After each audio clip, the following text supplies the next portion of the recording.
Hello बच्चों, अपन ने current electricity में काफ़ी कुछ देख लिया था। अब अपने पास में इसका एक मोस्ट इम्पॉर्टेंट, बहुत ही सच्चा, बहुत ही प्यारा, बहुत ही अच्छा टॉपिक अपने पास में आता है, पोटेंशियोमीटर। ठीक है, देखो पोटेंशियोमीटर का काम क्या होता है। पोटेंशियोमीटर का काम होता है to find out the electric potential difference between two points. कोई भी दो पॉइंट्स के बीच में इलेक्ट्रिक पोटेंशियल डिफरेंस को फाइंड आउट करने का काम कौन करता है? पोटेंशियोमीटर। तो फिर आप बोलोगे कि सर वोल्टमीटर भी तो यही करता था। वोल्टमीटर भी पोटेंशियल डिफरेंस ही फाइंड आउट करता है, पोटेंशियोमीटर भी पोटेंशियल डिफरेंस ही फाइंड आउट करता है, तो दोनों में डिफरेंस क्या है? तो उस चीज़ को समझो। पहले अपन उस चीज़ को समझते हैं कि दोनों में डिफरेंस क्या है, फिर आगे पोटेंशियोमीटर की स्टडी करेंगे। जैसे मान लो मेरे पास में ये एक रेजिस्टेंस है आर, ठीक है, ये एक बैटरी लगी हुई है और V वोल्ट की बैटरी है। इसमें से मान लो I करंट फ्लो हो रही होगी। मुझे पता लगाना है कि इन दोनों पॉइंट्स के बीच में पोटेंशियल डिफरेंस कितना है, यानी कि इस रेजिस्टेंस पे कितना पोटेंशियल ड्रॉप हुआ है, ये अपन को पता लगाना है। तो ये तो अपन को पता है कि पोटेंशियल कितना ड्रॉप होता है। यदि I करंट फ्लो हो रही है R रेजिस्टेंस में, तो कितना पोटेंशियल ड्रॉप होता है? IR, यानी कि मेजर कितना होना चाहिए? V = IR। ठीक है, तो मैंने एक बार तो लगाया इन दोनों पॉइंट्स के बीच में क्या? वोल्टमीटर। ठीक है, ये वोल्टमीटर का सिंबल है। तो एक बार तो मैंने लगाया वोल्टमीटर, फिर उसी रेजिस्टेंस पे मैंने एक बार लगाया क्या? पोटेंशियोमीटर। ठीक है, तो वही V वोल्ट की बैटरी थी, वही करंट I फ्लो हो रही थी, वही रेजिस्टेंस R था। मैंने यहाँ पे क्या लगा दिया? एक पोटेंशियोमीटर लगा दिया इन दोनों पॉइंट्स के बीच में पोटेंशियल डिफरेंस को मेजर करने के लिए। अब देखो क्या होता है एक्चुअल में। क्या होता है, वोल्टमीटर जो होता है, जब करंट यहाँ पे I आएगी, I करंट आई, तो इसको दो रास्ते मिले, वोल्टमीटर की तरफ भी मिला, रेजिस्टेंस की तरफ मिला। तो वोल्टमीटर जो है वो कुछ ना कुछ करंट जो है वो सर्किट से ले लेता है। तो इधर कितनी करंट जाएगी? इधर जाएगी I-I'। ठीक है, अपन एक डेटा से ले लेते हैं और अच्छे से क्लियर हो जाएगा। जैसे मैं ये मान लेता हूँ ये 20 वोल्ट की बैटरी थी, ठीक है, और ये रेजिस्टेंस जो था वो अपन ने मान लिया 5 ओम था। तो पोटेंशियल कितना हो जाएगा? करंट कितनी हो जाएगी? I = V/R यानी कि कितनी करंट फ्लो होगी? 4 एम्पियर। ऐसा ही होगा। तो ये अपन ने मान लिया कि यहाँ से कितनी करंट आ रही है? इसमें से 4 एम्पियर करंट आ रही है। ऐसे यहाँ पर भी कितनी करंट आई थी? 4 एम्पियर करंट आई थी। डेटा से क्लियर कर लेंगे और अच्छे से क्लियर हो जाएगा। तो यहाँ से 4 एम्पियर करंट फ्लो हो रही है। ये पोटेंशियल कितना हो गया? 20 वोल्ट, और रेजिस्टेंस कितना है अपना? 5। ठीक है, ऐसे एक डेटा से अपन क्लियर करते हैं चीज़ों को। तो जब 4 एम्पियर करंट यदि यहाँ पे आई तो उसको दो रास्ते मिले। यहाँ पे मान लो चली गई 0.2 एम्पियर, तो यहाँ कितनी गई? 3.8 एम्पियर गई। तो अब यहाँ पे पोटेंशियल ड्रॉप कितना हुआ? V यदि मैं करूँगा V' में मान लेता हूँ, तो V' कितना होगा? 3.8 × 5 हो जाएगा। इसको थोड़ा सा डेटा को अपन सही ले लेते हैं ताकि क्लियरेंस आ जाए। मान लो इसने ले ली 1 एम्पियर, ठीक है, इसने ले ली 1 एम्पियर और 3 एम्पियर इधर चली गई। तो 3 जब इधर गई तो पोटेंशियल कितना आएगा? 15 वोल्ट। हालांकि इतना डिफरेंस नहीं आता, फिर भी अपन ने डेटा थोड़ा सा कैलकुलेशन सिंपल करने के लिए ले लिया कि मान लो यहाँ से 3 एम्पियर 1 एम्पियर करंट वोल्टमीटर ने ले ली, तो इधर से कितनी गई? 3 एम्पियर। तो आया कितना? 15 वोल्ट। आना कितना चाहिए था? कितना आना चाहिए था? आना तो अपना यही चाहिए था V = IR, क्योंकि जब ये वोल्टमीटर नहीं था तो करंट कितनी जा रही थी? 4, और रेजिस्टेंस कितना था? 5, यानी कि 20 वोल्ट। तो आना तो 20 वोल्ट चाहिए था, लेकिन आया कितना? 15 वोल्ट, क्योंकि वोल्टमीटर ने कुछ करंट जो है वो सर्किट से ले ली। सर्किट से ले ली तो अपने पास में एग्जैक्ट रीडिंग नहीं आई, नियर अबाउट एग्जैक्ट आई। ठीक है, तो जब near about exact I, exact value नहीं आई है, तो इसका मतलब वोल्टमीटर जो है वो पोटेंशियल डिफरेंस मेजर तो करता है लेकिन एग्जैक्ट वैल्यू मेजर नहीं करता। उसमें कुछ ना कुछ एरर आती है, उस एरर को अपन नेग्लिजिबल मान लेते हैं, क्योंकि करंट की वैल्यू बहुत कम होती है। ठीक है, अपन जब यूज़ में लेते हैं तो। अब पोटेंशियोमीटर की बात करते हैं। पोटेंशियोमीटर जब बैलेंसिंग कंडीशन में होता है तो इसका रेजिस्टेंस इनफाइनाइट हो जाता है। इसका रेजिस्टेंस यदि इनफाइनाइट हो गया तो इसका मतलब यहाँ से कोई करंट नहीं जाएगी, सारी की सारी करंट कहाँ से जाएगी? यहाँ से जाएगी। तो पोटेंशियल जो मेजर होगा वो भी कितना होगा? 4 × 5 यानी कि 20 वोल्ट ही मेजर होगा। और पहले भी 20 था और अब मेजर भी 20 हो रहा है। इसका मतलब पोटेंशियोमीटर पोटेंशियल डिफरेंस मेजर करने की एक आइडियल एक तरह से अपन बोल सकते हैं डिवाइस है, लेकिन वोल्ट मीटर पोटेंशियल डिफरेंस को मेजर करने की आइडियल डिवाइस नहीं है, क्योंकि ये एक सर्किट से कुछ ना कुछ करंट ले लेता है, जिससे पोटेंशियल जो मेजर होता है वो एक्चुअल से थोड़ा सा कम होता है, यानी कि एक्चुअल रीडिंग अपने पास में नहीं आती। लेकिन पोटेंशियोमीटर आइडियल कंडीशन में या फिर बैलेंसिंग कंडीशन में सर्किट से कोई करंट नहीं लेता है, ये इसका रेजिस्टेंस एज ए इनफाइनाइट हो जाता है। जो रेजिस्टेंस इनफाइनाइट हो जाता है तो सर्किट से कोई करंट नहीं लेगा और अपने पास में जो रीडिंग आएगी वो क्या आएगी, एकदम एक्चुअल रीडिंग निकाल के दे देगा। इसका मतलब वोल्ट मीटर एक एरर वाली अपन को एक तरह से मेजरमेंट देता है, लेकिन पोटेंशियोमीटर एररलेस मेजरमेंट देता है।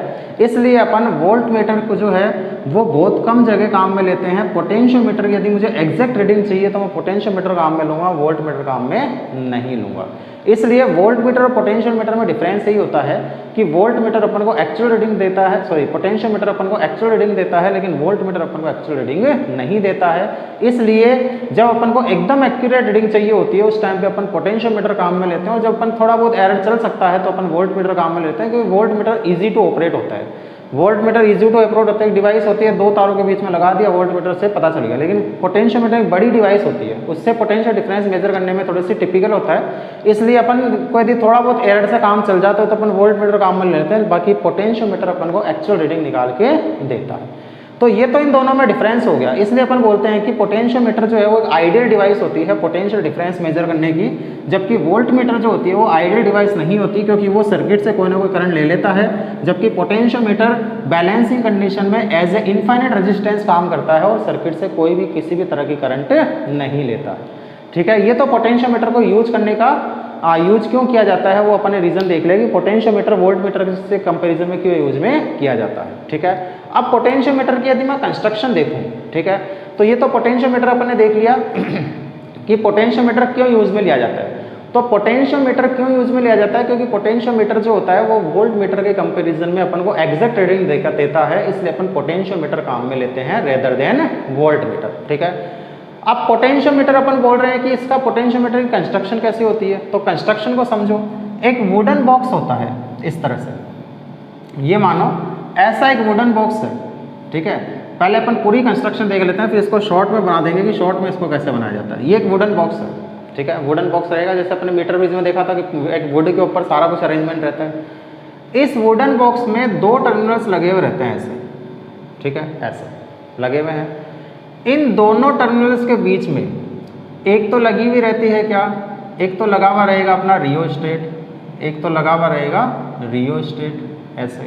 ठीक है, एक अपना लगा हुआ रहेगी की, और एक अपनी लगी हुई रहेगी बैटरी, और उस बैटरी का सेकेंड हैंड जुड़ा हुआ रहेगा इस पार्ट से। ठीक है, इसको बोलते हैं की, इसको बोलते हैं रियोस्टेट। रियोस्टेट जानते हो क्या होता है? रियोस्टेट जो है वो करंट को एक तरह से बैलेंस करने का काम करता है। यदि करंट ज़्यादा आने लग जाती है सर्किट में तो अपन क्या करते हैं, रियोस्टेट का रेजिस्टेंस बढ़ा देते हैं, जिससे करंट थोड़ी सी कंट्रोल हो जाती है। और करंट कम आ रही होती है तो रियोस्टेट का रेजिस्टेंस कम कर देते हैं, जिससे करंट थोड़ी सी बढ़ जाती है। ठीक है, बस इतना ही काम होता है रियोस्टेट का, रेजिस्टेंस को करंट को बैलेंस करना। अब होगा क्या, इन दोनों पॉइंट्स के बीच में, ठीक है, जहाँ बैटरी का पॉजिटिव जुड़ रहा है उसको तो बोलते हैं, वो जिस एंड से बैटरी का पॉजिटिव जुड़ा गया है उसको ए पॉइंट बोला जाता है, और जिससे बैटरी का नेगेटिव जोड़ा जाता है उसको अपन बी पॉइंट बोलते हैं। ठीक है, ऐसे। ठीक है, तो ये तो ए पॉइंट हो गया। कौन सा ए पॉइंट है? ये वाला, ये वाला, ये जो पॉइंट है ये ए पॉइंट है, और ये जो पॉइंट है कौन सा है? बी पॉइंट है। क्लियर? अब समझो, अब इन दोनों पॉइंट्स के बीच में, ए और बी पॉइंट्स के बीच में क्या होता है, इस तरह से वायर्स लगे हुए होते हैं। ठीक है, अपन दूसरे पेन से बना लेते हैं ताकि क्लियर आ जाए। ठीक है, इन दोनों पॉइंट्स के बीच में यदि अपन बात करें ए और बी पॉइंट्स के बीच में, तो ए और बी पॉइंट्स के बीच में कुछ वायर्स ऐसे लगे हुए रहते हैं इस तरह से, ऐसे समझना, ऐसे। ठीक है, ये ऐसे वायर्स लगे हुए रहेंगे ऐसे। ठीक है, 1 मीटर लेंथ के ये इस तरह से वायर्स इसमें लगे हुए रहेंगे, और ये होते हैं 4 से लेके 10 तक। ठीक है, 1 मीटर के यदि 4 से लेके 10 तक वायर्स इसमें लगे हुए रहेंगे तो उस कंडीशन में क्या होगा, टोटल लेंथ कितनी हो जाएगी वायर की? 4 मीटर से लेके 10 मीटर तक हो जाएगी इस तरह से। तो 1 मीटर लेंथ के इस तरह से वायर्स इसमें लगे हुए रहेंगे, और इसके साथ में यहाँ पर एक स्केल लगा हुआ रहता है। ठीक है, तो इसके साथ में अपन इसको थोड़ा सा बड़ा बना लेते हैं, क्योंकि वुडन बॉक्स के ऊपर ही स्केल लगा हुआ रहेगा। तो यहाँ पर यदि अपन बात करें तो यहाँ पे समझना, इस पॉइंट के ऊपर, ठीक है, इस वायर के साथ में, इस वायर के साथ में इस तरह से 2 स्केल लगे हुए रहते हैं। ठीक है, दोनों को मैं एक साथ ही बना रहा हूँ। यहाँ पर ऊपर 0 से स्टार्ट होता है, फिर 1 2 3 4 5 6 7 8 इस तरह से टोटल मिला के कितना हो जाएगा 100 सेंटीमीटर तक हो जाएगा। और फिर इसमें क्या होता है, नीचे से 0 से स्टार्ट होता है, फिर इधर से नीचे से स्टार्ट होते यहाँ पे आके कितना हो जाएगा 100 सेंटीमीटर हो जाएगा। 2 स्केल लगे हुए रहते हैं, क्यों लगे हुए रहते हैं वो रीजन भी देख लेंगे। और फिर उसके बाद में ये जो स्केल है वो स्केल भी इस वुडन बॉक्स के ऊपर ही लगा हुआ रहता है। तो ये अपना वुडन बॉक्स हो गया, ठीक है, ऐसे क्लियर। अब समझो इस चीज़ को। अब ये वायर्स ऐसे लगे हुए हैं, 1 मीटर लेंथ के वायर हैं टोटल ना के। अब इसमें देखें कितने हैं, 1 2 3 4 5 6 7 8 9 10 टोटल मिला के इसमें 10 वायर है। तो इसका मतलब इस पोटेंशियोमीटर वायर की जो लेंथ हो गई वो कितनी हो गई 10 मीटर हो गई। मैंने बोला 4 से 10 तक हो सकती है, तो वो 4 भी हो सकते हैं, 6 भी हो सकते हैं, 8 भी हो सकते हैं। नॉर्मली अपन जो पोटेंशियोमीटर काम में लेते हैं वो 10 मीटर लेंथ के वायर का काम में लेते हैं। इसका मतलब ये जो अपन ने बनाए हैं नॉर्मली अपन ऐसा ही पोटेंशियोमीटर काम में लेते हैं, ठीक है। और बैटरी जिसके पॉजिटिव से जुड़ती है वो A पॉइंट होता है, और बैटरी इससे जुड़ती है तो वो B पॉइंट, नेगेटिव जिससे जुड़ता है वो B पॉइंट हो जाता है। पॉजिटिव को यहाँ से जोड़ देंगे तो ये A पॉइंट हो जाएगा और ये B पॉइंट हो जाएगा, ठीक है। वो कोई दिक्कत नहीं है, वो कहीं कोई सा पॉइंट कोई सा भी अपन मान सकते हैं, वो अपने ऊपर डिपेंड है, रहता है ऐसे ही है, ठीक है। अब देखो करंट इसमें फ्लो होना शुरू हुई, यहाँ से हुई, यहाँ से फ्लो होना शुरू, ऐसे गई, फिर ऐसे गई, फिर ऐसे गई, फिर ऐसे गई, फिर ऐसे गई। इसका मतलब जितने भी अपने पास में वायर थे सब में करंट की वैल्यू क्या रही, सेम रही। करंट की वैल्यू सेम रही तो ये वायर कैसे जुड़े हुए हैं, सीरीज में जुड़े हुए हैं। तो अपन ने ऐसा क्यों बनाया है, इसको इस तरह से घुमा के क्यों बनाए हैं, क्योंकि सीरीज में जुड़े हुए हैं। और ये यदि मैं 10 मीटर लेंथ का लंबा वायर ले लेता, ठीक है, तो मेरा पोटेंशियोमीटर 10 मीटर लेंथ तो बहुत बड़ी हो जाती, ठीक है, अपनी एक लैब में ही नहीं आता वो, ठीक है। तो इसलिए अपन ने इसको इस तरह से घुमा दिया ताकि है तो वो 10 मीटर ही लेंथ का ही, लेकिन उसकी लेंथ जो है पोटेंशियोमीटर की थोड़ी सी छोटी हो गई ताकि अपन ईजी टू ऑपरेट इसको कर सकते हैं, ठीक है। तो अब यहाँ से देखो इसमें करंट यदि ऐसे जा रही है तो ये तो अपना पोटेंशियोमीटर की कंस्ट्रक्शन हो गई। अब ये वायर कैसा होता है, ये वायर एक तरह से रेजिस्टेंस वायर है, तो इसके भी स्पेसिफिकेशन ठीक वैसे ही होते हैं जैसे अपन ने मीटर ब्रिज में पढ़े थे। मीटर ब्रिज में स्पेसिफिकेशन पढ़े थे अपन ने, क्या क्या स्पेसिफिकेशन थे मीटर ब्रिज के अंदर। मीटर ब्रिज के अंदर स्पेसिफिकेशन ये थे कि एक तो वायर जो होता है वो यूनिफॉर्म क्रॉस सेक्शन एरिया का होना चाहिए, यूनिफॉर्म क्रॉस सेक्शन होना चाहिए, यानी कि थ्रू आउट द वायर जो है सबका क्रॉस सेक्शन एरिया क्या होना चाहिए, सेम होना चाहिए। ऐसा नहीं कि यहाँ से तो मोटा है यहाँ से पतला है इस तरह से चल रहा है, ऐसा नहीं होना चाहिए। सेकंड बनावा किसका रहेगा, वही मैग्नेनिन, कॉन्स्टेंटन और यूरेका, ठीक है। या तो मैग्नीनिन का या कॉन्स्टेंटन का या यूरेका जैसे अलॉयस का बना हुआ रहता है। इसका क्यों बनाया जाता है, इसका रीजन मीटर ब्रिज में अपने देख लिया था, क्योंकि इन वायर्स के लिए जो अल्फा होता है वो तो लो होता है और जो रो होता है वो क्या होता है, हाई होता है। अल्फा रो क्यों होता है, अल्फा रो इसलिए लिया जाता है ताकि टेम्परेचर के साथ में इसके रेजिस्टेंस पे कोई इफेक्ट नहीं आए, सर्दियों में और गर्मियों में अपने रीडिंग जो है वो सेम निकल के आए। तो ये इस वायर के स्पेसिफिकेशन होते हैं, ठीक है। अब मान लो जब करंट ऐसे एंटर हो रही है तो इन स्केल्स का क्या यूज है, बैलेंसिंग लेंथ फाइंड आउट करना है। मान लो मेरी बैलेंसिंग लेंथ यहाँ पर आ गई, इसको मैंने नाम दे दिया फर्स्ट पॉइंट, ठीक है। फर्स्ट पॉइंट पे मेरी बैलेंसिंग लेंथ आ गई, तो मैं बैलेंसिंग लेंथ को कैसे मेजर करूँगा वो चीज़ समझो। पहले तो देखो कि अब करंट इंटर कहाँ से हो रही है, करंट इंटर कहाँ से हो रही है, यहाँ से, यानी कि करंट कैसे फ्लो होगी, यहाँ से चलेगी, फिर यहाँ से चलेगी, फिर यहाँ से चलेगी, फिर यहाँ से चलेगी, फिर यहाँ से चलेगी, फिर यहाँ तक जाएगी। इसका मतलब कितनी लेंथ काम में आई, ऊपर वाली लेंथ तो अपनी काम में नहीं आई, यहाँ तक की लेंथ काम में आई। तो 1 2 3 4 तक तो हो गया। अब ये देखो कि ये वायर उधर से आ रहा है कि इधर से आ रहा है। अब ये वाले पॉइंट के लिए तो वायर इधर से ही आ रहा है, इधर से आ रहा है, इसका मतलब मैं देख लूँगा कि यहाँ पे एक स्केल रखेंगे और ये देख लेंगे कि ये वाली लेंथ जो कितनी है। ये वाली लेंथ कौन बताएगा, ऊपर वाला स्केल, क्योंकि 0 यहाँ से शुरू है। तो मान लो ये आ रही होगी 40, ठीक है, आ रही होगी 40, तो 1 2 3 400 मीटर, 400 सेंटीमीटर प्लस 40 सेंटीमीटर, यानी कि कितनी हो गई, फर्स्ट पॉइंट के लिए अपनी रीडिंग कितनी आएगी, 440 सेंटीमीटर। आगे मान लो मेरी रीडिंग जो है वो यहाँ पर आ गई, ये सेकंड पॉइंट, ठीक है, यहाँ आ गई। अब यहाँ पे देखो, यहाँ पे मैंने देखा तो इसको जब मैंने ड्रॉ किया तो मान लो यहाँ तो लिखा हुआ था 70 सेंटीमीटर और यहाँ लिखा हुआ था मान लो 40 सेंटीमीटर, या यूँ मान लेते हैं अपन 30 सेंटीमीटर, ये मान लेते हैं, ठीक है। अब समझो, अब देखो इसमें ये वाली रीडिंग के लिए करंट यहाँ से एंटर होगी तो ऐसे चली, ऐसे चली, ऐसे चली, ऐसे चली, ऐसे चली, ऐसे चली, ऐसे चली और फिर ऐसे आई। यानी कि यहाँ इधर वाली लेंथ काम में आ रही है, इसके ऊपर वाली इधर वाली तीनों काम में नहीं आ रही। तो बैलेंसिंग लेंथ कितनी होगी? 100, 200, 300, 400, 500, 600 हो गया 600, 100, 200, 300, 400, 500, 600, 700 700 तक हो गया। अब 700 तक हो गया तो अब मैं देखूंगा कि इस पॉइंट के लिए यहाँ तक तो कितना हो गया अपना 700 हो गया। अब इस पॉइंट के लिए मैं लेंथ ये वाली लूंगा कि ये वाली लूंगा? तो अब देखो करंट इसमें किधर से इंटर हो रही है, इधर से चली और इधर से इंटर हो रही है। इसका मतलब लेंथ कौन सी काम में आई? ये वाली, इधर वाली काम में आई। तो जीरो इधर वाला स्केल वाला देखो, ये नीचे वाला स्केल है तो ये 30 हो गया। तो 700 तो था ही और साथ में 30 हो गया। तो सेकंड पॉइंट के लिए जो अपनी बैलेंसिंग लेंथ आएगी वो कितनी आएगी? 730 सेंटीमीटर। ठीक है, इस तरह से अपन इसकी बैलेंसिंग लेंथ जो है मेजर करते हैं। तो ये अपना पूरा पोटेंशियोमीटर हो गया और ये जो सर्किट है, सर्किट को अपन बोलते हैं प्राइमरी सर्किट। अब इस सर्किट को आप डायग्राम में अपन ऐसे तो नहीं बनाएंगे, ऐसे बनाएंगे तो बहुत बड़े बड़े डायग्राम बन जाएंगे। तो अपन क्या करते हैं, इस पूरे वायर को एक सीधा वायर मान लेते हैं 10 मीटर लेंथ का। ठीक है, तो कैसे ड्रॉ करेंगे इसको अपन ऐसे ड्रॉ करेंगे कि ये तो अपनी प्राइमरी सेल हो गई प्राइमरी सेल, ये अपनी एक की हो गई। ठीक है, की यहाँ पे एक रियोस्टेट हो गया, ये रियोस्टेट हो गया RH जिससे डिनोट करते हैं। और यहाँ पे अपना ये 10 मीटर लेंथ का वायर हो गया कौन सा? AB। ठीक है, ये वायर हो गया कौन सा? AB हो गया। तो इस पूरे वायर को मैंने क्या कर दिया, एक स्ट्रेट वायर बना दिया स्ट्रेट वायर। तो ये पूरी लेंथ कितनी है? 10 मीटर लेंथ की है। A पॉइंट से क्या जुड़ रहा है? बैटरी का पॉजिटिव, और B पॉइंट से क्या जुड़ रहा है? बैटरी का नेगेटिव। तो इसी सर्किट को मैंने शॉर्ट में कुछ ऐसे बना दिया। समझ में आ रही चीज? ये जो सर्किट था, इसी सर्किट को, ये जो सर्किट था इसमें अपन लेंथ को स्ट्रेट कर देते हैं क्योंकि सारे सीरीज में जुड़े हुए हैं। सारे सीरीज में जुड़े हुए तो सब में करंट की वैल्यू क्या रहेगी? सेम रहेगी। तब देख लो यहाँ से करंट की वैल्यू पूरे वायर में सेम ही है पूरे वायर में। तो करंट की वैल्यू सेम रहेगी, इसलिए सारे सीरीज में जुड़े हैं। तो इसको मैं सीधा करके बना सकता हूँ। ठीक है, बना सकते हैं भी। अपने रजिस्टेंस मान लो ऐसे जुड़े हुए होते, ऐसे कोई रजिस्टेंस जुड़े हुए हैं, ऐसे मान लो इस तरह से ऐसे।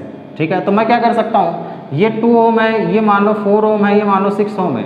तो ये दोनों यहाँ से फिर मैंने बैटरी लगा दी, ये बैटरी लगा दी मान लो पॉजिटिव, और ये किससे जोड़ दिया? नेगेटिव। अब ये कैसे जुड़े हुए हैं? करंट की देखो यहाँ से शुरू हुई, ऐसे चली ऐसे चली ऐसे चली। तो इसको मैं ऐसे भी तो बना सकता हूँ, इसी सर्किट को मैं ऐसे भी तो बना सकता हूँ, कोई फर्क नहीं पड़ेगा मेरे। ठीक है, इस सर्किट को मैंने ऐसे बना दिया इस तरह से। ठीक है, ये 2, ये 4 और ये 6 कितना हो गया?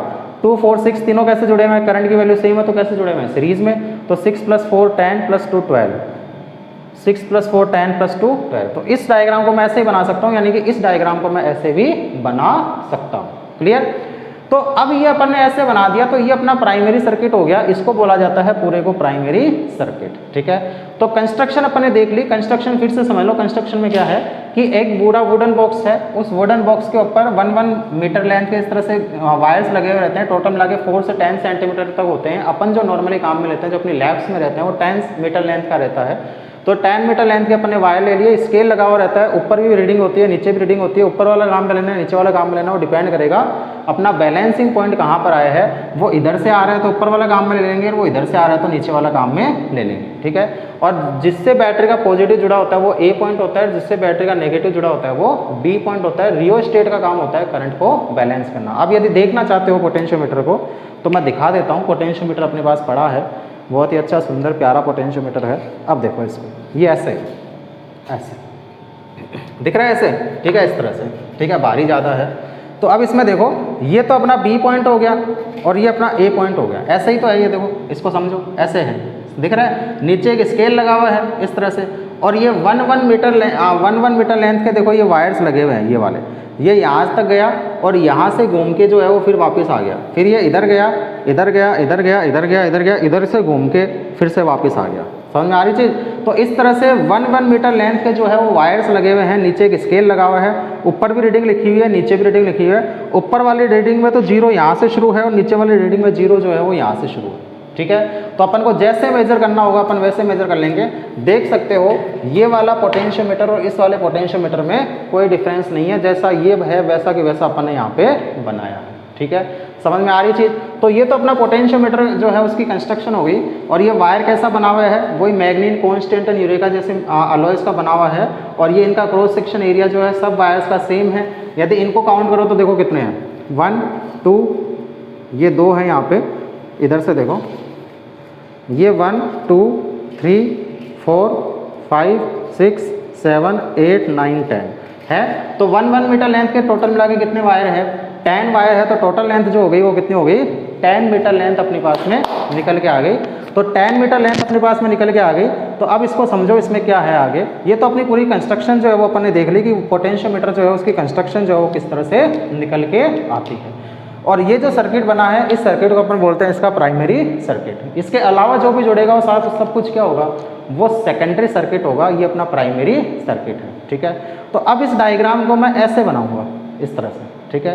तो इस डायग्राम को मैं ऐसे बनाऊंगा। अब इसमें आता है इसका प्रिंसिपल क्या होता है, ठीक है। तो ये तो अपन ने इसकी कंस्ट्रक्शन देख ली पोटेंशियोमीटर वायर की। अब इसका प्रिंसिपल समझो, प्रिंसिपल किस तरह से काम करता है। तो प्रिंसिपल और देख लेते हैं। देखना ही है अपन को तो, और करना क्या है, आज तक देखते ही आए हैं। कभी क्या देखते हो, कभी क्या देखते हो, है ना, ऐसा ही तो है। चलो एक शायरी सुनाता हूँ। शायरी ये है, दिल ने कहा आँखों से, दिल ने कहा आँखों से, देखता तू है और तड़पता मैं हूँ। दिल ने कहा आँखों से, देखता तू है और तड़पता मैं हूँ। और आँखों ने कहा दिल से, आँखों ने कहा दिल से, सोचता तू है रोता मैं हूँ। सोचता तू है और रोता मैं हूँ। दिल ने कहा आँखों से, देखता तू है तड़पता मैं हूँ। आँखों ने कहा दिल से, सोचता तू है रोता मैं हूँ। समझ में आ रही थी? Very good. चलो तो अब अपना पोटेंशियोमीटर का अपन क्या देख रहे हैं, नेक्स्ट अपने पास में आता है प्रिंसिपल। प्रिंसिपल क्या होता है, ये बड़ी इंपॉर्टेंट चीज़ है, इसी के ऊपर सारा पोटेंशियोमीटर डिपेंड है फिर, ठीक है। समझो, ये अपना प्राइमरी सेल हो गया ऐसे, ठीक है। ये मान लो की हो गई, ये मान लो अपना रियोस्टेट हो गया ऐसे, ठीक है। ये अपने रियोस्टेट बना दिया और ये अपनी 10 मीटर लेंथ का पोटेंशियोमीटर वायर हो गया ऐसे, ठीक है। इसको अपने नाम दे दिया क्या, AB दे दिया। अब समझो इस चीज़ को, ठीक है। अपन ने बोला था कि जो अभी फिलहाल यदि इसका रेजिस्टेंस मैं 0 मान लूँ, रियोस्टेट का, अपन ने रियोस्टेट का रेजिस्टेंस 0 माना है, तो ये सारा के सारा पोटेंशियल कहाँ ड्रॉप होगा, इस वायर के ऊपर, ठीक है, यहीं होगा। क्योंकि ये जो कनेक्टिंग वायर्स है, ये तो सारे कनेक्टिंग वायर है। अपना पोटेंशियोमीटर वायर कौन सा है, यानी कि रेजिस्टेंस वायर कौन सा है, ये वाला, ठीक है। इसको मैं इससे बना देता हूँ। ये अपना कौन सा वायर है, ये अपना पोटेंशियोमीटर वायर है, ये वाला, ठीक है। तो जो भी पोटेंशियल ड्रॉप होगा वो सारा के सारा कहाँ ड्रॉप होगा, इस लेंथ पे होगा, इस लेंथ पे। इस पूरे वायर की लेंथ जो है वो मैंने मान ली कैपिटल L है, ठीक है। पूरे रेजिस्टेंस वायर की लेंथ मैंने मान ली कैपिटल L है। तो कैपिटल L लेंथ पे जो पोटेंशियल ड्रॉप हुआ वो कितना हुआ है, EP। तो यूनिट लेंथ पे कितना हुआ है, EP/L, हुआ नहीं हुआ। जैसे मान लो, मैं ये मान लेता हूँ, इसको एग्जाम्पल लेके सोल्व करते हैं। ये 30 वोल्ट है, ठीक है, और ये 10 मीटर लेंथ है। तो 30 वोल्ट कितने पे ड्रॉप हुआ है, 10 मीटर पे, तो यूनिट पे कितना हुआ, 3 वोल्ट, हुआ कि नहीं हुआ भी। 10 मीटर लेंथ पे यदि 30 वोल्ट ड्रॉप हुआ है तो 1 मीटर पे कितना हुआ, 3 वोल्ट। इसका मतलब ये हो गया कि यूनिट लेंथ पे जो ड्रॉप हुआ है उसको अपन क्या बोलेंगे, EP/L, और इसको डिनोट करते हैं X से। तो X इक्वल टू क्या हो जाएगा अपने पास में, EP/L, और ये EP/L जो होता है इसको अपन नाम देते हैं पोटेंशियल ग्रेडियंट। पोटेंशियल ग्रेडियंट, ठीक है। पोटेंशियल ग्रेडियंट नाम पहले सुना है क्या कहीं, सोचो थोड़ा सा, सुना हो कहीं ना कहीं सुना होगा पोटेंशियल ग्रेडियंट नाम। पोटेंशियल ग्रेडियंट अपन ने पढ़ा था 2nd चैप्टर के अंदर, याद हो तो। वहाँ पे भी अपन ने जो बोला था पोटेंशियल ग्रेडियंट क्या था, dV/dx, ठीक है, dV/dx। उससे फिर अब से अपन ने याद हो, अभी याद आएगा देखो, उससे अपन ने फिर एक फॉर्मूला निकाला था E = V/d, ऐसा एक फॉर्मूला आया था। तो वहाँ पे भी अपन ने क्या बोला था उसको, पोटेंशियल ग्रेडियंट, ठीक है। तो यहाँ पर वो पोटेंशियल ग्रेडियंट और ये पोटेंशियल ग्रेडियंट सिमिलर से चीज़ें हैं, बस थोड़ा सा अंडरस्टैंडिंग में अलग है कि यूनिट लेंथ पे जो पोटेंशियल ड्रॉप होता है उसी को अपन नाम क्या देते हैं, पोटेंशियल ग्रेडियंट। क्लियर। तो यूनिट लेंथ पे जो पोटेंशियल ड्रॉप हुआ उसको अपने नाम दे दिया पोटेंशियल ग्रेडियंट। अब पोटेंशियल ग्रेडियंट जो होता है उसको समझना क्या चीज़ है। पोटेंशियल ग्रेडियंट की यूनिट क्या आ जाएगी, यदि मैं इसकी यूनिट की बात करूँगा तो EP क्या है, पोटेंशियल, और लेंथ क्या है, मीटर। तो ये तो हो जाएगा, यूनिट तो क्या आ जाएगी इसकी, वोल्ट पर मीटर आ जाएगी, वोल्ट पर मीटर, ठीक है। अब देखो, अपन ने बोला कि यूनिट लेंथ पे इतना पोटेंशियल ड्रॉप हुआ, मुझे स्मॉल l लेंथ पे निकालना होगा। तो मान लो, अब मैं इसको हटा रहा हूँ एक बार, ठीक है। अब इसको समझना इस चीज़ को, देखो अच्छा टॉपिक है, समझते हुए चलना सारी चीज़ें। इसको मैंने हटा दिया यहाँ से इसको भी हटा दिया, ठीक है। अब मान लो मैंने यहाँ पे कोई बैटरी वैटरी लगा रखी होगी इस तरह से, ठीक है। यहाँ पे मान लो कोई की लगा रखी थी, यहाँ मान लो इसको के डैश नाम देते हैं, यहाँ मान लो गैलमीटर लगा रखा था और यहाँ जॉकी लगा रखी थी, उसको यहाँ टच किया और मेरी बैलेंसिंग लेंथ आई ये वाली एल। आगे ये कैसे आई, ये कैसे आएगी? मान लो इसका जो आपने पास में पोटेंशियल था वो कितना था, V था, ठीक है। अब अपन क्या करेंगे, इसकी वर्किंग भी समझ लेना यहाँ साथ के साथ ही। इस यहाँ पे इसको थोड़ा ढंग से बना लेते हैं। इन दोनों पॉइंट्स के बीच में, इन दोनों पॉइंट्स के बीच में पोटेंशियल डिफरेंस कितना, V। इसको हटा दो एक बार, ठीक है, थोड़ा सा सही हो जाएगा, ठीक है। ये मान लेते हैं ये वायर था ऐसे, ठीक है।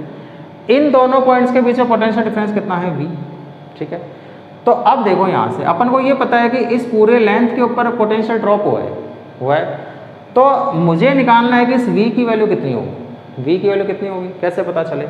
मुझे ये तो पता है कि यूनिट लेंथ पे कितना ड्रॉप हुआ है, x हुआ है। तो मैं क्या करूँगा, जॉकी को अलग अलग पॉइंट्स पे टच करवाऊंगा। पहले मैंने इस पे टच करवाया, इस पे टच करवाया, गैल्वेमीटर में डिफ्लेक्शन आया, इसका मतलब सर्किट से करंट फ्लो हो रही है, ठीक है। इसका मतलब मान लो इसको जब मैंने यहाँ टच करवाया तो सर्किट में करंट जो है वो ऐसे फ्लो हुई, इस तरह से फर्स्ट कंडीशन में ऐसे फ्लो हुई, मतलब यहाँ का पोटेंशियल ज़्यादा था और यहाँ का पोटेंशियल कम था, तो करंट हाई पोटेंशियल से लो पोटेंशियल ऐसे फ्लो हो गई, ठीक है। फिर मैंने जॉकी को मान लो यहाँ टच करवाया, यहाँ टच करवाया तो क्या हुआ, अब जब ऐसे टच करवाया तो इसमें करंट जो है वो ऐसे फ्लो हुई, ये सेकंड कंडीशन हो। ये तो अपनी फर्स्ट कंडीशन थी, ये सेकंड कंडीशन थी।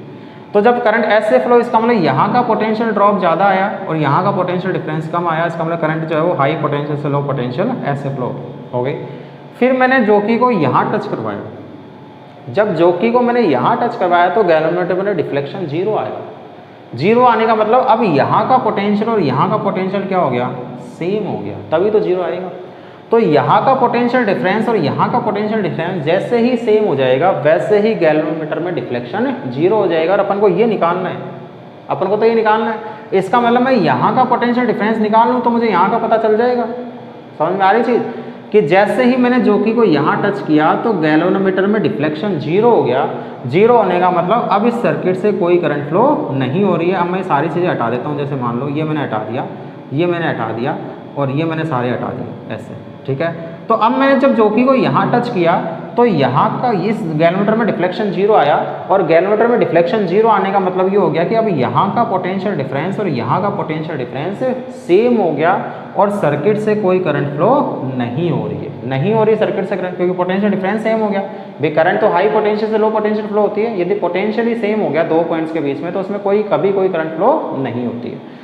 तो इसका मतलब ये हो गया कि अब यहाँ का पोटेंशियल डिफरेंस और यहाँ का पोटेंशियल डिफरेंस सेम हो गया। तो मुझे तो ये पता लगाना है V कितना है, तो मुझे ये तो पता है कि इसकी यूनिट लेंथ पे कितना पोटेंशियल ड्रॉप हुआ है EP/L। तो इसकी L लेंथ पे कितना पोटेंशियल ड्रॉप होगा, L लेंथ पे कितना हो जाएगा, क्या XL हो जाएगा। समझ में आ रही थी। यूनिट लेंथ पे यदि X पोटेंशियल ड्रॉप हुआ है तो L लेंथ पे कितना होगा, XL, यानी कि V किसके इक्वल आ जाएगा अपना, X × L। ये चीज़ समझ में आती है या नहीं आती, बस यही चीज़ है पूरे पोटेंशियल मीटर में और कुछ भी नहीं है। मुझे ये पता है कि यूनिट लेंथ पे जो पोटेंशियल ड्रॉप हुआ है वो हुआ है EP/L हुआ है, ठीक है।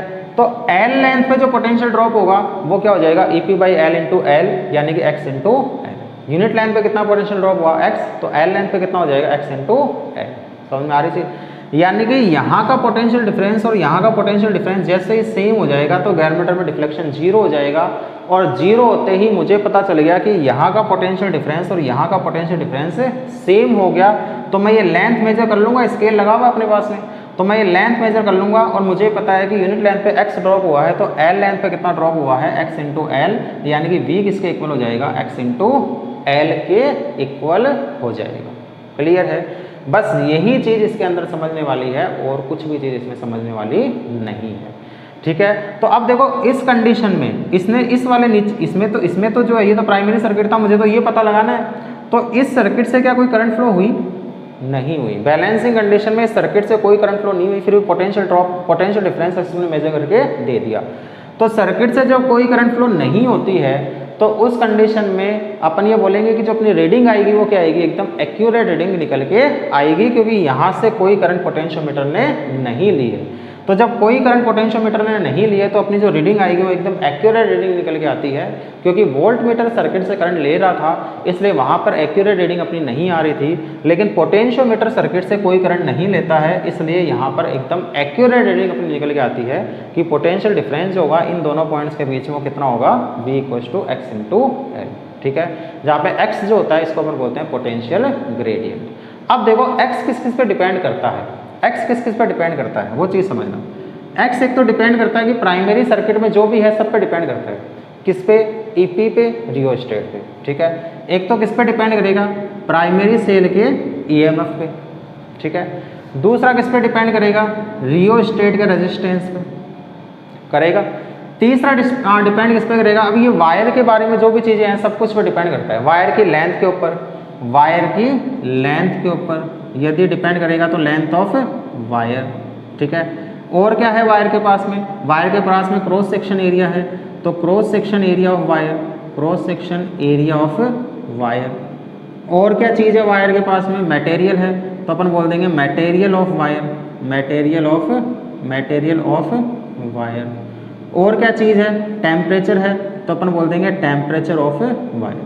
ठीक है, इन 6 चीज़ों के ऊपर अपना जो पोटेंशियल ग्रेडियंट है x, वो पोटेंशियल ग्रेडियंट डिपेंड करता है प्राइमरी सेल के EMF के ऊपर, रियोस्टेट के रेजिस्टेंस के ऊपर, फिर इस वायर में जो भी है सब देख लो, लेंथ है, क्रॉस सेक्शन एरिया है, टेम्परेचर है, मटेरियल है, 4 चीज़ें वायर के लिए है। तो इन चारों चीज़ों के ऊपर वायर के ऊपर डिपेंड करता है। तो पोटेंशियल ग्रेडियंट जो है वो इन 4 चीज़ों पर डिपेंड करता है। पोटेंशियल ग्रेडियंट क्या होता है, यूनिट लेंथ पे जो पोटेंशियल ड्रॉप होता है, पोटेंशियोमीटर वायर की यूनिट लेंथ पे जो पोटेंशियल ड्रॉप होता है, उस पोटेंशियल ड्रॉप को अपन नाम देते हैं पोटेंशियल ग्रेडियंट। तो L लेंथ पे कितना होगा, x × L। क्लियर, तो ये तो अपने पास में पोटेंशियल ग्रेडियंट आ गया और इसी को अपन नाम देते हैं प्रिंसिपल ऑफ पोटेंशियोमीटर। ठीक है, इसको अपन नाम क्या देते हैं, प्रिंसिपल ऑफ पोटेंशियोमीटर। तो ये किस पे काम कर रहा है, जीरो डिफ्लेक्शन मेथड पे काम कर रहे हैं, on the zero deflection method. ठीक है, क्योंकि गैल्वेनोमीटर में डिफ्लेक्शन कितना आ रहा है, 0। इसका मतलब पोटेंशियोमीटर किस में काम करेगा, जीरो डिफ्लेक्शन मेथड के ऊपर काम करता है, क्योंकि गैल्वेनोमीटर में डिफ्लेक्शन 0 आता है। जीरो डिफ्लेक्शन मेथड बोल दो, या फिर अपन बोल सकते हैं नल डिफ्लेक्शन मेथड। तो नल डिफ्लेक्शन मेथड भी बोल सकते हैं, नल मतलब क्या होता है, 0। तो नल डिफ्लेक्शन मेथड बोल दो या जीरो डिफ्लेक्शन मेथड बोल दो, दोनों एक ही बात है। ठीक है, अब नेक्स्ट अपने पास में इसमें एक और इम्पॉर्टेंट टर्म निकल के आती है जिसको अपन नाम देते हैं सेंसिटिविटी, जिसको अपन नाम देते हैं सेंसिटिविटी। अब सेंसिटिविटी क्या होती है वो चीज़ समझना। ये चीज़ अपने मीटर ब्रिज में देखी थी, सेंसिटिविटी क्या होती है कि बहुत ही माइनर सा भी यदि मैं जोकी में चेंज कर दूँ, इधर उधर कर दूँ, तो गैल्वेनोमीटर में डिफ्लेक्शन आ जाए। इसका मतलब अपना पोटेंशियोमीटर हाईली सेंसिटिव है, एकदम एक्यूरेट रीडिंग ये निकाल के देगा। थोड़ा सा भी मैं यदि एक्यूरेट से इधर ले गया तो डिफ्लेक्शन जो है वो 0 नहीं आएगा, इसमें कोई ना कोई डिफ्लेक्शन शो हो जाएगा। इसका मतलब ये पोटेंशियोमीटर अपनी हाईली सेंसिटिव है, और अपन यही चाहते हैं कि हाईली सेंसिटिव हो, क्योंकि हाईली सेंसिटिव होगा तो अपन को एक्यूरेट रीडिंग निकल के आएगी। यदि मान लो लो सेंसिटिव होगा तो मैं जोकी को यहाँ की बजाय यहाँ टच कर दूंगा तो भी मेरी तो रीडिंग 0 आ रही है, तो इसका मतलब एक्यूरेट रीडिंग नहीं आई।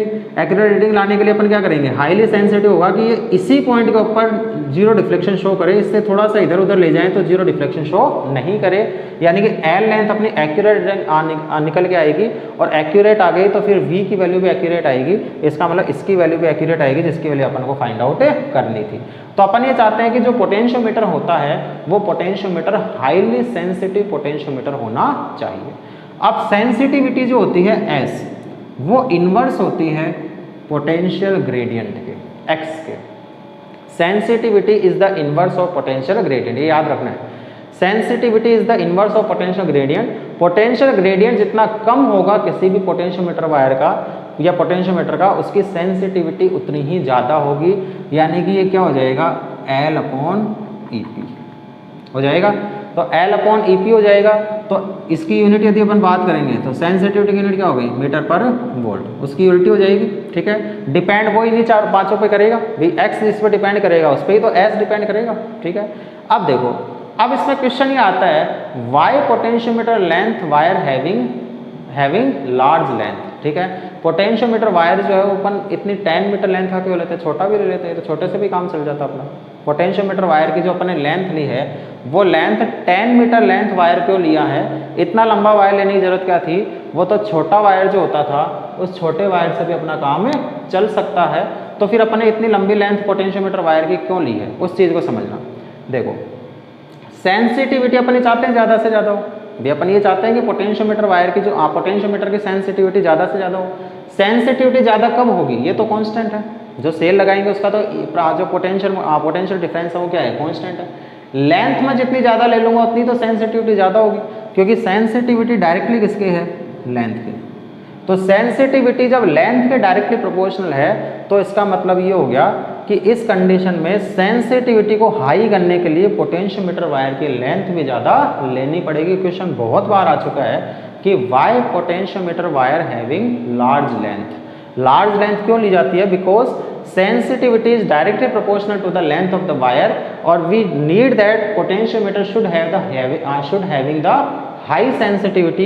So for high sensitivity we have to taken the length of the wire is also high, ठीक है। इसलिए पोटेंशियोमीटर वायर की जो लेंथ ली जाती है वो कितनी ली जाती है? 10 मीटर लेंथ की वायर का पोटेंशियोमीटर अपन लेते हैं, ठीक है।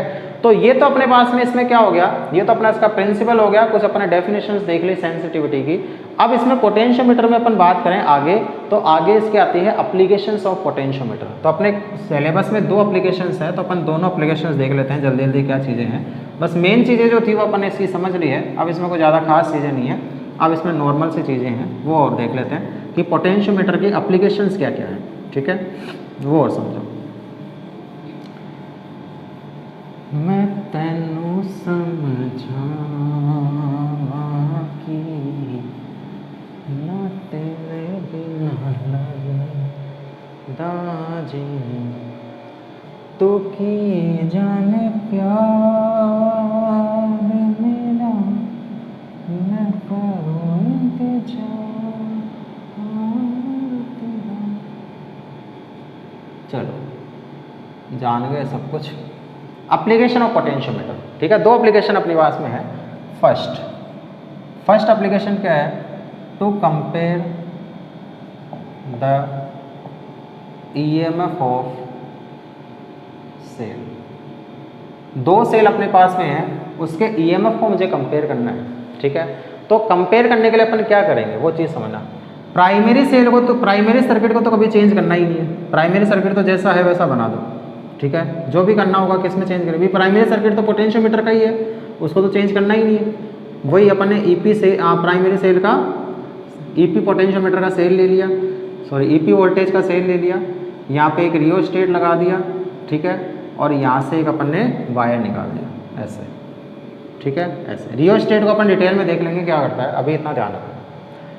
ये तो प्राइमरी सर्किट हो गया, ये अपना वायर कौन सा हो गया? ए बी, ठीक है।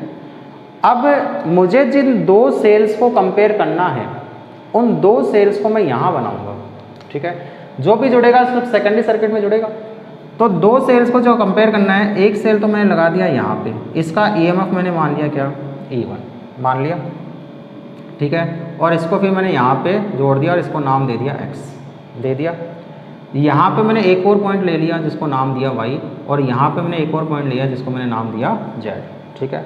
अब समझो, यहाँ से भी बैटरी के ए पॉइंट से सब जो भी जुड़ेगा बैटरी के ए पॉइंट से पॉजिटिव जुड़ेगा हमेशा, ठीक है। और यहाँ से मैंने एक और पॉइंट, एक और सेल लिया E2 EMF का ये वाला, ठीक है, और उसको जोड़ दिया Z से, जोड़ दिया। अब यहाँ पे Y पॉइंट पे जो अपना ये Y पॉइंट था, ठीक है, ये वाला Y पॉइंट, यहाँ से मैंने गैल्वेनोमीटर लगाया और गैल्वेनोमीटर फिर जोड़ दिया जॉकी से, ऐसे जोड़ दिया। ये अपना to compare the EMF of cell का डायग्राम हो गया। देखो ये जो टॉपिक है इसमें 2 टॉपिक अपने पास में, एक तो रेजिस्टेंस फाइंड आउट करना होता है इंटरनल रेजिस्टेंस सेल का, और एक अपन फाइंड आउट करते हैं comparison of EMF of cell, ठीक है। दोनों टॉपिक थ्योरी के लिए भी इम्पोर्टेंट है और दोनों टॉपिक जो है वो अपने प्रैक्टिकल में भी है। पोटेंशियोमीटर पूरा की पूरा प्रैक्टिकल के अंदर है अपने, तभी तो मैंने ला के दिखाया ये पोटेंशियोमीटर क्यों दिखाया है मैंने? अरे पोटेंशियोमीटर मैंने दिखाया क्यों है ये वाला, ताकि जब प्रैक्टिकल करने जाओ तुम्हारे सामने पोटेंशियोमीटर रखा हो तो ऐसा नहीं हो कि पोटेंशियोमीटर जो है वो कहाँ है, ठीक है। क्योंकि सर ने तुम्हें बोल दिया सर बच्चों पोटेंशियोमीटर लेकर आओ, तो तुम उठा के ले आए पता नहीं क्या। तो ये पोटेंशियोमीटर होता है, ये मैंने इसलिए दिखाया क्योंकि प्रैक्टिकल में है अपने, ठीक है। तो पोटेंशियोमीटर ऐसा होता है, तो कभी देखो लैब में तो ऐसा कुछ दिखे तो पोटेंशियोमीटर है 10 मीटर लेंथ का होता है, ठीक है। और मीटर ब्रिज भी ऐसा ही था कुछ, लेकिन उसमें 1 मीटर ही था, उसमें एक ही वायर लगा हुआ था 1 मीटर लेंथ का, और ऐसा 10 मीटर लेंथ का लगा हुआ था, वो क्या था, पोटेंशियोमीटर था, ठीक है। तो ये अपने पास में पोटेंशियोमीटर होता है। तो अब पोटेंशियोमीटर अपन ने देख लिया कि पोटेंशियोमीटर कैसा होता है, ये कंपेयर अपन को करना है। अब इसको समझना, ये जो है इसको बोलते हैं बाईवे की, XYZ, यहाँ पे मैंने की लगाई है, इसको बोलते हैं बाईवे की। यदि मैं डॉट यहाँ लगा दूंगा, यानी कि ऑन कर दिया, तो अब जो सर्किट में करंट कनेक्ट हुआ है, कौन सा सेल कनेक्ट हुआ, ऐसे, इस तरह से, ऐसे हुआ ऐसे, तो कौन सा सेल कनेक्ट हुआ है, E1। मैं डॉट यहाँ से हटा के यदि यहाँ लगा दूंगा, तो कौन सा सेल कनेक्ट हुआ, यहाँ से ऐसे चला ऐसे, अब कौन सा सेल कनेक्ट हुआ, E2। जब E1 कनेक्ट है तो E2 डिस्कनेक्ट हुआ हुआ है, कोई काम का नहीं, और जब E2 कनेक्ट है तो E1 डिस्कनेक्ट हुआ हुआ है, ये कोई काम का नहीं है, ठीक है। तो ऐसे अपन इसमें लगा देंगे। तो अब सबसे पहले तो मैं डॉट कहाँ लगा दूंगा, यहाँ लगा दूंगा, ठीक है, यहाँ लगा दूंगा। यहाँ मैंने लगा दिया, जोकी को वही अलग अलग पॉइंट्स पर टच करके देखा, जोकी को अलग अलग पॉइंट पर टच करके देखा, गैल्वेमीटर में डिफ्लेक्शन 0 देखा। जैसे ही गैल्वेमीटर में डिफ्लेक्शन 0 हो गया, तो अब यहाँ का पोटेंशियल और यहाँ का पोटेंशियल क्या हो गया, सेम हो गया।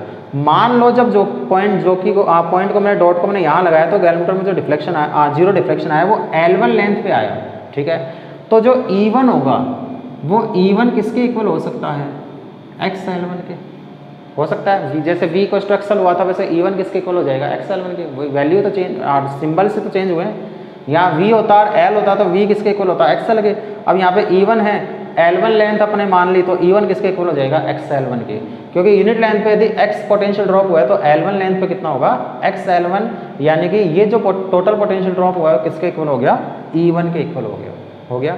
फिर मैंने डॉट को यहाँ से हटाया और यहाँ लगा दिया, फिर से मैंने वही बैलेंस लेंथ फाइंड आउट करी। मान लो वो L2 लेंथ पे आई, तो अब E2 जो होगा वो E2 किसके इक्वल हो जाएगा, XL2 हो जाएगा। अब कुछ नहीं करना, अपन को तो कंपेयर करना था, तो E1/E2 कर देंगे, वो किसके इक्वल आ जाएगा, L1/L2। That is the formula.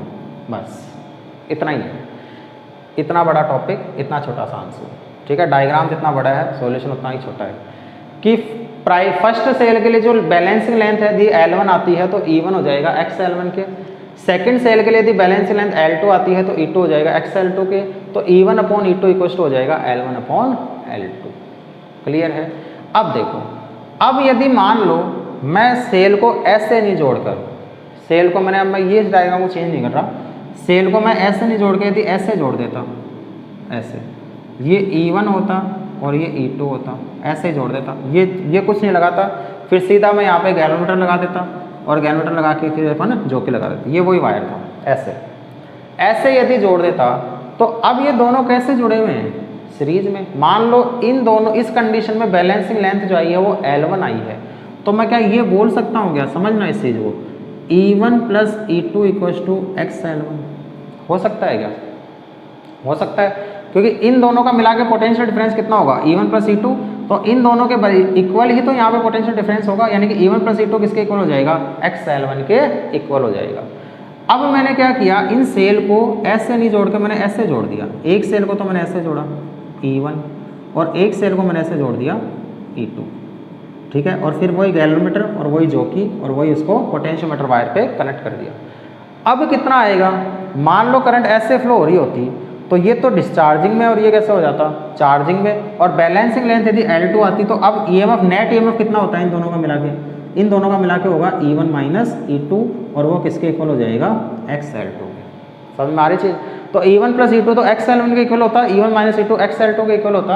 तो अपन ये बोल देते कि E1 + E2/E1 - E2 इक्वल हो जाता XL1/XL2 हो जाता, हो सकता है। अब इसको आगे सॉल्व कर लो, x से x कैंसिल हो जाता है, अपन को तो E1/E2 निकालना है, E1/E2 निकालना है, x से x कैंसिल, L2 को इधर ले आओ, L1 को उधर ले जाओ, तो ये हो जाएगा E1L2 + E2L2 = E1L1 - E2L1 हो जाएगा। E1 वाली टर्म को एक तरफ ले आओ, E2 वाली टर्म को एक तरफ ले आओ। E1 वाली टर्म को मैं इधर ले आऊँगा, इस E1 को, तो मैं बोल दूंगा E1L2 - E1L1 = इस E2 L2 को उधर ले जाओ तो माइनस में चला जाएगा, तो माइनस का हो जाएगा E2 L2 और माइनस का ही क्या था E2 L1 हो जाएगा।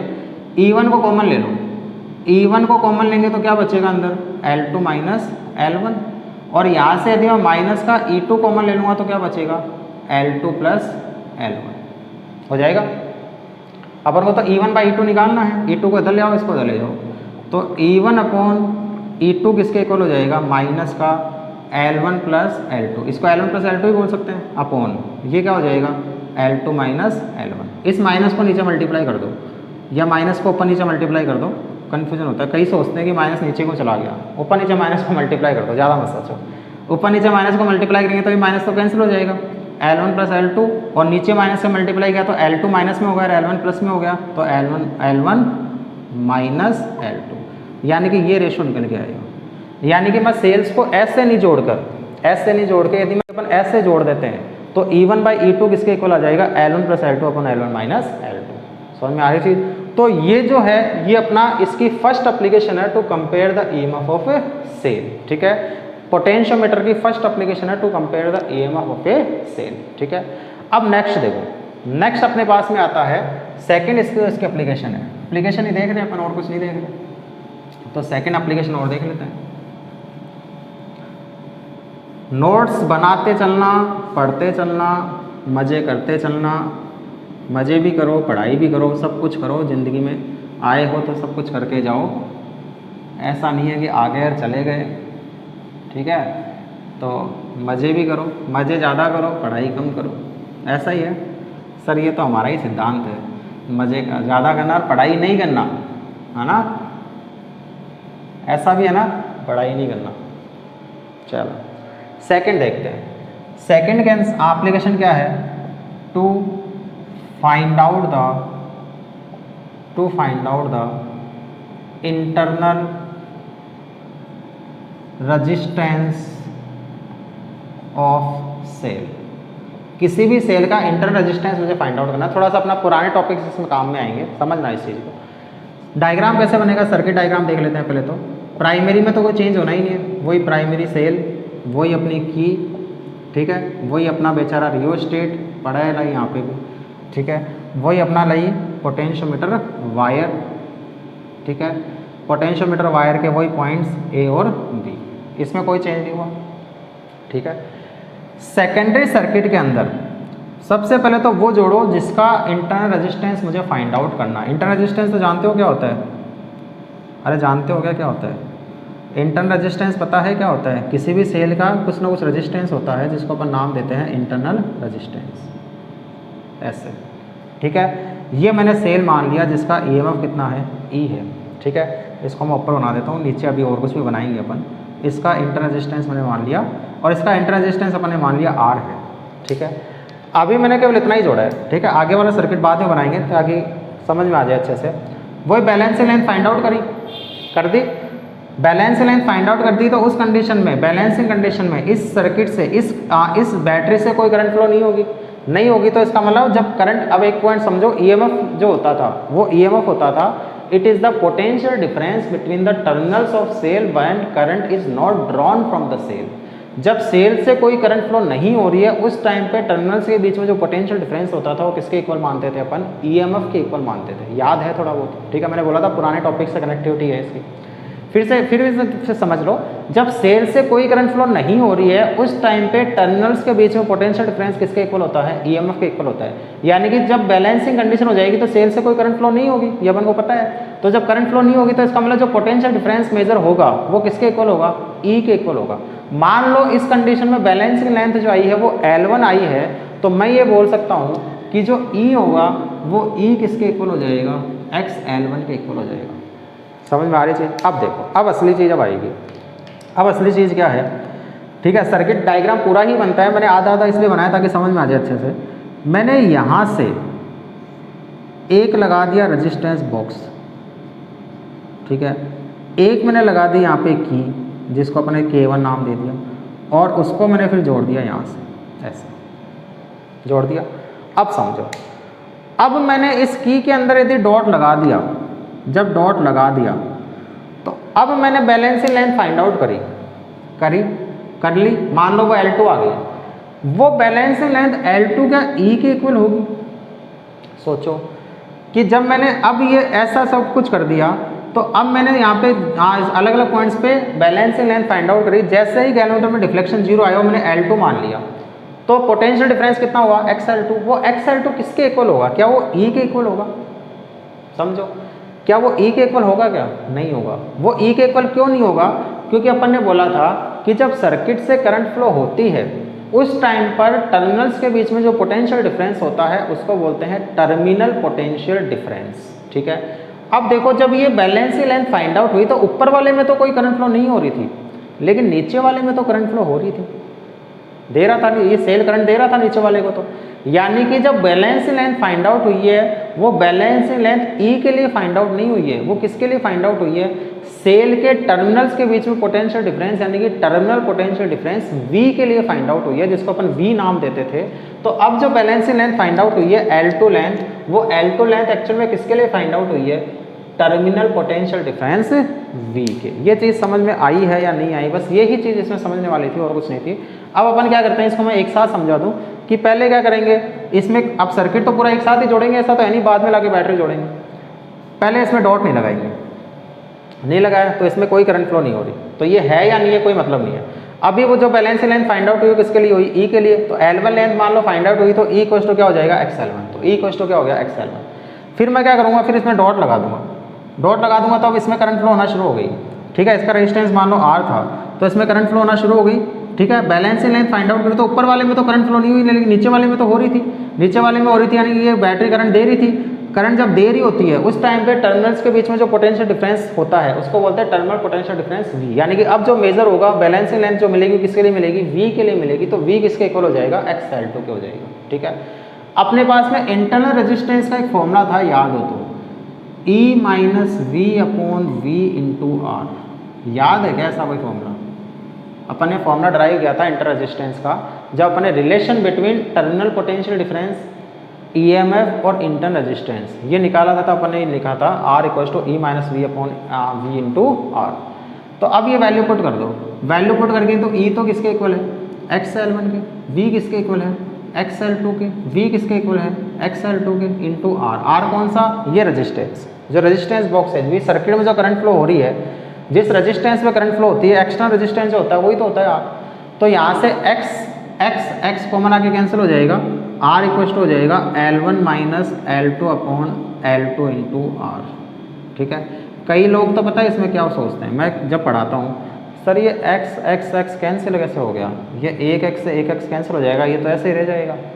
अरे तुम्हारे तो ऐसे कन्फ्यूजन नहीं है ना, ये x कॉमन आता है अभी पहले, है ना, मैंने सीधा लिख दिया। मैं इसको ऐसे भी तो लिख सकता हूँ x L1 minus L2 upon x L2 into R, ऐसा लिख सकते हैं ना इसको। तो x से अब काट दो, x से x को मार दो, x से x को मार दिया तो क्या बचा? L1 minus L2 upon L2 into R, L1 minus L2 upon L2 into R। अब मुझे क्या पता होता है? L1 बैलेंसिंग लेंथ अपन मेजर कर लेते हैं, L2 बैलेंसिंग लेंथ मेजर कर लेते हैं, L2 बैलेंसिंग लेंथ मेजर कर लेते हैं, रेजिस्टेंस बॉक्स से कितना रेजिस्टेंस निकाला है वो अपन को पता है। तो इस सेल का मुझे इंटरनल रेजिस्टेंस जो है वो फाइंड आउट हो जाता है। ठीक है, तो ये अपन क्या करते हैं, किसी भी प्राइमरी सेल का इंटरनल रेजिस्टेंस यदि मुझे फाइंड आउट करना है तो वो अपन किसकी हेल्प से फाइंड आउट करते हैं? पोटेंशियोमीटर की हेल्प से अपन फाइंड आउट कर सकते हैं। ये तो उसका सर्किट डायग्राम है और ये उसकी वर्किंग है। क्लियर है यहाँ तक? किसी भी तरह का कोई भी डाउट हो, क्योंकि ये भी अपने प्रैक्टिकल में है प्रैक्टिकल में, और ये सारी चीज़ें भी प्रैक्टिकल में अपन कैलकुलेट करते हैं। L1 L2 अपन मेजर कर लेते हैं, R अपन को पता होता है, उसमें 5 रीडिंग ली जाती है। 5 कैसे लेंगे? R पहले 1 ओम ले लेंगे, L1 L2 ले लेंगे, ठीक है, फिर R को 2 ओम ले लेंगे, L1 L2 ले लेंगे, फिर R को 3 ओम ले लेंगे, L1 L2। क्या L1 चेंज होगा क्या? इस R को मैं चेंज करता हूँ तो क्या L1 चेंज होगा? L1 कभी चेंज नहीं होगा, क्योंकि R का और L1 का तो रिलेशन ही नहीं है। जब इससे करंट फ्लो नहीं होगी तभी तो इस L1 निकल के आएगी, तो इसमें करंट ही फ्लो नहीं हो रही तो ये R कितना ही लगाओ कोई फर्क नहीं पड़ता। तो L1 तो कभी चेंज नहीं होता, चेंज क्या होता है? L2 चेंज होगा। तो जो भी रीडिंग आएगी 5 रीडिंग 1 2 3 4 5 5 रीडिंग लेते हैं अपन, 1 ओम 2 ओम 3 ओम 4 ओम 5 ओम लगा के, और पाँचों का फिर एवरेज ले लेते हैं, जिससे अपन को इंटरनल रेजिस्टेंस एवरेज वैल्यू जो वो पता चल जाए, क्योंकि अपन रीडिंग में कुछ ना कुछ एरर कर देते हैं, इसलिए अपन एवरेज लेते हैं ताकि एक्यूरेट रीडिंग निकल के आ जाए। ठीक है, तो ये अपने पास में पोटेंशियोमीटर जो था वो पोटेंशियोमीटर थियोरेटिकली अपना पूरा कंप्लीट हो गया है पोटेंशियोमीटर में। अब इसमें कुछ भी नहीं बचा है, पोटेंशियोमीटर अपना थियोरेटिकली पूरा कंप्लीट है। अब इसमें देखो पोटेंशियोमीटर के अंदर यदि कुछ क्वेश्चन, एक आधा क्वेश्चन अपन देख लेते हैं और अच्छे से क्लियरेंस आ जाएगी। तो क्वेश्चंस देखते हैं कि पोटेंशियोमीटर में जो है वो क्वेश्चंस किस तरह से कैसे बनते हैं। ठीक है, चलिए एक क्वेश्चन बोर्ड पे लिखा गया है, क्वेश्चन पढ़ो। क्वेश्चन क्या है? When a resistor of 5 ohm is connected across cell, its terminal potential difference is balanced by 150 cm of potentiometer wire, and when a resistor of 100 ohm resistance is connected across the cell, the internal potential difference is balanced by 175 cm. Find the internal resistance of cell. आया समझ में question? चलो, नहीं आया मुझे पता है, मैं समझाता हूँ क्या है क्वेश्चन। क्या है, डायग्राम से समझते हैं। पोटेंशियोमीटर बनाते हैं पहले तो, बहुत ही प्यारा सा, सच्चा सा, अच्छा सा ये पोटेंशियोमीटर है। ठीक है, ऐसा बना दिया, बहुत ही सुंदर। ये EP हो गया, ये K हो गया, ये RH हो गया, ये A हो गया और ये B हो गया। ठीक है, देखो इंटर रेजिस्टेंस का क्वेश्चन है, ये तो समझ में आता है। तो जिस सेल का इंटर रेजिस्टेंस फाइंड आउट करना, उसका पॉजिटिव A से जोड़ेंगे, नेगेटिव B से जोड़ेंगे, गैल्वेमीटर लगा देंगे और यहाँ पे एक जॉकी लगा देंगे। लगा दिया, इसका EMF E मान लिया, इंटर रेजिस्टेंस R मान लिया। अब देखो पहले तो क्या किया गया है, when a resistor of 5 ohm is connected across cell, cell के अक्रॉस क्या लगाया, 5 ओम का रेजिस्टेंस लगाया। तो सेल के अक्रॉस अपने लगा दिया 5 ओम का रेजिस्टेंस लगा दिया, ये की लगा दी और ये फाइंड आउट किया। ठीक है, देखो पहले की में क्या था, डॉट नहीं था, तो बैलेंसिंग लेंथ क्या आएगी, L1 मान लो, L1 आएगी।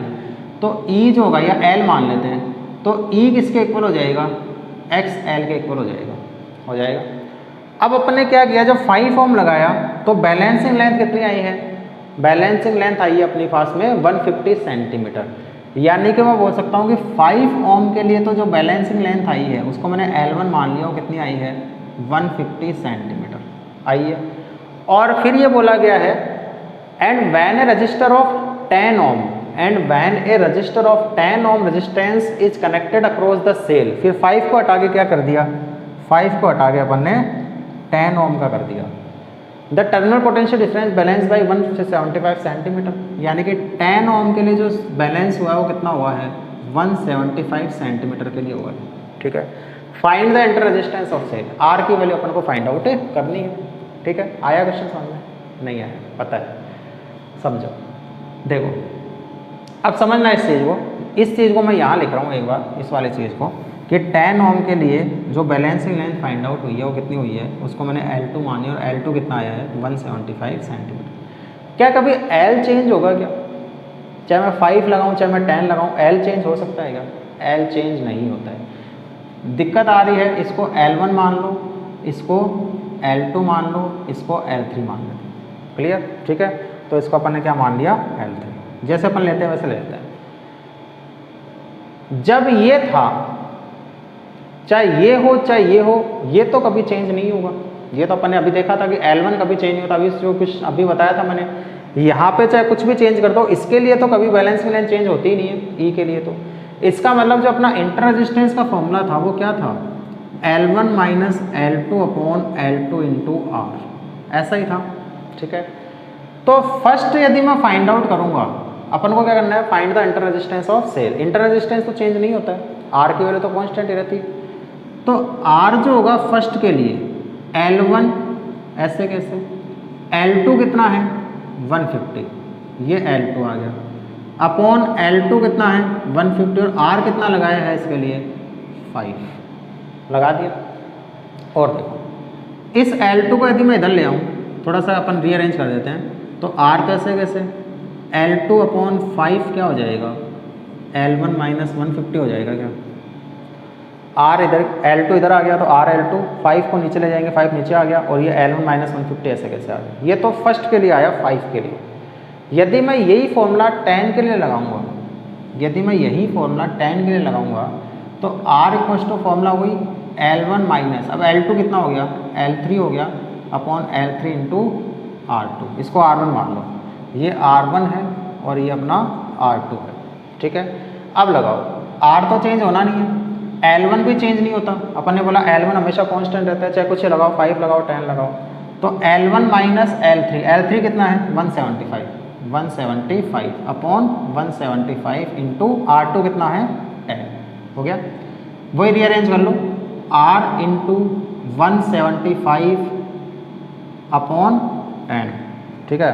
अच्छा इसमें अपने L2 की वैल्यू पुट नहीं करी थी, L2 की वैल्यू पुट कर दो 150, L2 की वैल्यू पुट करी है 150 ठीक है। 175 अपॉन 10 इक्वल्स टू क्या हो जाएगा L1 माइनस 175। कुछ कैंसिल होगा तो कैंसिल कर लो, ये कितनी बार जाएगा, ये कितना हो जाएगा 30R equals to L1 minus 150। ये भी कैंसिल होगा क्या, हो सकता है वैसे तो 10 से कैंसिल कर लो, सॉरी 5 से कैंसिल कर लो, 5 से कैंसिल करेंगे तो कितना आएगा 5 3 5 R upon 2 equals to L1 minus 175। Calculation देख लेना सही करेगी ना मैंने, अरे सही करेगा कैलकुलेशन। 5 से कितनी बार जाएगा, हाँ 3 टाइम जाएगा, 2 बचेगा 25 सही है ठीक है। एक तो इक्वेशन मेरे पास में ये आई और एक इक्वेशन मेरे पास में ये आई। आगे यदि मैं इक्वेशन 1 माइनस इक्वेशन 2 कर दूं, मुझे तो L1 हटाना है और R निकालना है, 2 वेरिएबल 2 इक्वेशन, अरे सीधी सी चीज़ें हैं, 2 वेरिएबल है 2 इक्वेशंस है, अपन कर सकते हैं, कर लो। इक्वेशन 1 माइनस इक्वेशन 2 कर दो, कर देंगे तो 1 तो कितना है 30R माइनस ये कितना है 35/2R इक्वल्स टू ये कितना है L1 माइनस 150, L1 माइनस 150 और माइनस करेंगे तो ये माइनस कर दो, तो माइनस का L1 और प्लस का 175, माइनस का L1 प्लस का 175, L1 प्लस में L1 माइनस में कैंसिल, इसको सोल्व करो कितना आएगा 60 माइनस 35 कितना होगा, कितना बचेगा 25 R upon 2 equals to minus का 150 प्लस का 175 कितना बचा 25 ठीक है। 25 से 25 कैंसिल तो R कितना आया 2 ओम, यानी कि इंटर रेजिस्टेंस कितना आया अपने पास में 2 ओम निकल के आया ठीक है। तो ये अच्छा क्वेश्चन था। ऐसे ही पोटेंशियोमीटर पे और भी बहुत अच्छे अच्छे क्वेश्चंस आते हैं, तो वो क्वेश्चंस भी अपन देख लेंगे। तो पोटेंशियोमीटर जो है वो अपना कंप्लीट हो गया है, अब इसमें कुछ भी नहीं बचा है, बस न्यूमेरिकल्स बचे हैं, न्यूमेरिकल्स अपन देख लेंगे। ऐसे ही तैयार करो, पढ़ो अच्छे से। पोटेंशियोमीटर भी कंप्लीट हो गया। चैप्टर जो है उसमें एक आधा टॉपिक पावर का रह रहा है, बहुत छोटे छोटे टॉपिक्स हैं। लास्ट लेक्चर इसका बनेगा थ्योरी का कल। थ्योरी भी अपने साथ के साथ चल रही है और हर टॉपिक पे अपन न्यूमेरिकल भी ऑलमोस्ट सब टॉपिक पे डिस्कस किए हैं ठीक है, थ्योरी के साथ ही। तो इस बार अपन ने जैसे फर्स्ट चैप्टर में किया था वैसे इसमें किया है। सेकंड चैप्टर में जरूर न्यूमेरिकल्स अपन लास्ट में डिस्कस किए थे, इसमें अपन साथ के साथ न्यूमेरिकल भी डिस्कस करते जा रहे हैं ताकि टॉपिक और अच्छे से क्लियर होता जाए ठीक है। तो ऐसे ही पढ़ते हुए चलो न्यूमेरिकल्स। अब कल जो है एक लास्ट इसका थ्योरी का टॉपिक आएगा पावर, उसी में उसके क्वेश्चंस भी देख लेंगे। उसके बाद में फिर एनसीईआरटी के जो क्वेश्चंस रह रहे हैं वो देख लेंगे, आईआईटी क्वेश्चन देख लेंगे, नीट के क्वेश्चंस देख लेंगे ठीक है। तो चैप्टर अपना ऑलमोस्ट कंप्लीट सा ही है। तो नोट्स बना लेना, पढ़ लेना, तैयारी करो अच्छे से, पढ़ाई करो, स्पीड बढ़ाओ अपनी, क्वेश्चंस निकालो, डीपीपीज निकालो, शीट्स निकालो, बुक्स निकालो, सब कुछ निकाल दो, सब कुछ फाड़ दो मतलब सब कुछ फोड़ दो ऐसा कि कोई सा भी क्वेश्चन कहीं से आ जाए, बस अपना क्वेश्चन सही हो जाना चाहिए ठीक है। तो इस तरह से तैयारी करो। नीट का पेपर जो है वो अपना पेपर्स निकालो प्रीवियस ईयर के, उसमें पता चलेंगे कैसे कैसे क्वेश्चन इसके अंदर आते हैं। तो वो क्वेश्चंस में निकाल लेना और मैं भी करवा दूंगा क्वेश्चंस उसमें से। तो मैं भी कुछ क्वेश्चंस करवाऊंगा, अपनी तरफ से भी क्वेश्चंस निकालना और ऐसे ही पढ़ते हुए चलो, तैयारी करते हुए चलो, मज़े करते हुए चलो। चैनल को लाइक सब्सक्राइब करते हुए चलो, आपका ही चैनल है। और वेरी ऑल द बेस्ट।